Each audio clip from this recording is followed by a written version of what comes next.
Hey guys, it's Aaron the Ho from mobilereviews.ca, and today I'm going to do a review of the Speck Presidio GRIP.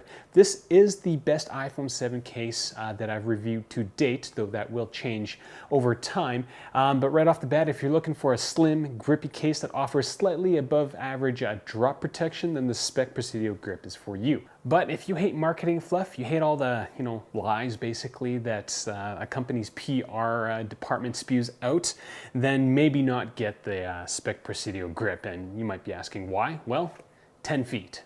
For my Speck Presidio GRIP review, I've given this case a score of 4.2 A's out of 5. It is currently the best ranked case on my top 10, but that list does change, so depending on when you're watching this video, go check out that list. Similarly ranked products include the Spigen Tough Armor and Ballistic Jewel. If you need more information, check out my website. Links are in the I or the description section below. Real usage, real reviews, mobilereviews.ca. At mobilereviews.ca, we base everything on actual usage. So we'll take a look at, basically all the marketing fluff. And if we can try to replicate that fluff, we do. 10 feet.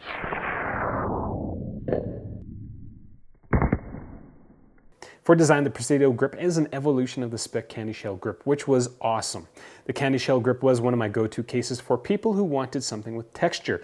With the Presidio GRIP, Speck replaced the CandyShell's glossy back that scratched quite easily with a matte finished shell, which reduces the wear and tear that shows up on the case. Awesome. The case is surprisingly thin, as it clocked in at 10.7 millimeters, which is below the average 10.8 millimeters for all the iPhone 7 cases I reviewed, and the weight of the case isn't noticeable.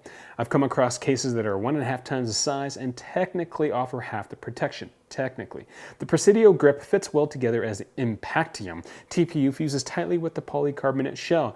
The Impactium basically oozes out the back of the case, and these ooze ridges provide a superior grip on the case. The grip also prevents the iPhone from sliding around on a flat surface. I will say that after watching a bunch of people use the CandyShell grips, these rubber things on the back of the case may start peeling over time, but I'm going to notch that up to just, normal usage. Using the iPhone 7 in this case is an absolute joy. The ridges work well with your grip, and they don't feel sticky like other grippies like the Tech 21 Evo Mesh. Now for protection, the Impactium shock barrier is supposed to absorb and disperse shock, and well, does it? Everything in the marketing fluff shows impact from the corner, but what about a face first drop? Well, the iPhone that you're seeing in all these close-ups is the iPhone 7 Plus that I dropped before actually filming this review.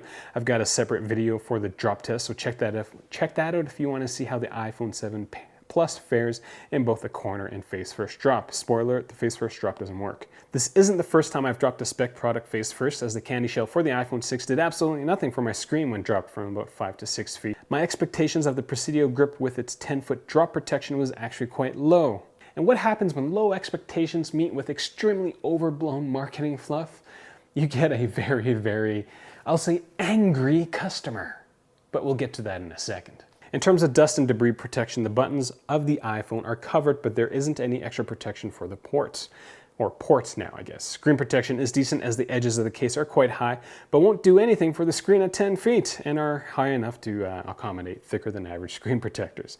Getting to your iPhone is a breeze in the Speck Presidio GRIP. The buttons are easy to get to. I didn't have any issues accessing the screen or any of the hardware. One-handed usage because of the grip is amazing with the giant iPhone 7 Plus. So that's all I got for the official part of the review. 4.2 A's out of 5. This is a decent case. But the question I guess I have for you, and if you're planning on getting this, is will you give money to a company that is blatantly, overselling their product? As a responsible consumer, I'm thinking that if I was to see myself do this review on this product, I might not buy this product because it's definitely not cheap, and you do want something good that'll protect your, $1,000 iPhone. Now, I might be a little tougher on Speck, and no, I actually am being tough on Speck because this is one of the higher rated cases, and I need to know whether or not I should recommend this or not. But other cases, I've got a iPhone 7 Ballistic Jewel that I dropped from 5 feet face first. I didn't have a problem with that. Some companies may oversell, some companies may not. So it just kind of depends. Are you willing to support this company that oversells their protection on their cases? It's up to you. If you have any questions for me, leave in the comments section below. If you're wondering what Monty's doing, he is, and the iPhone 7 that I dropped, the camera doesn't work, and I don't know where my iPhone 7, here it is. If you're wondering about Monty, he is completely uninterested in this video, as he is currently basically just staring at the ground, hoping to get off of this chair. Find me on Google Plus, Twitter, as well as Facebook. I'm Aaron the Ho. Thank you for watching.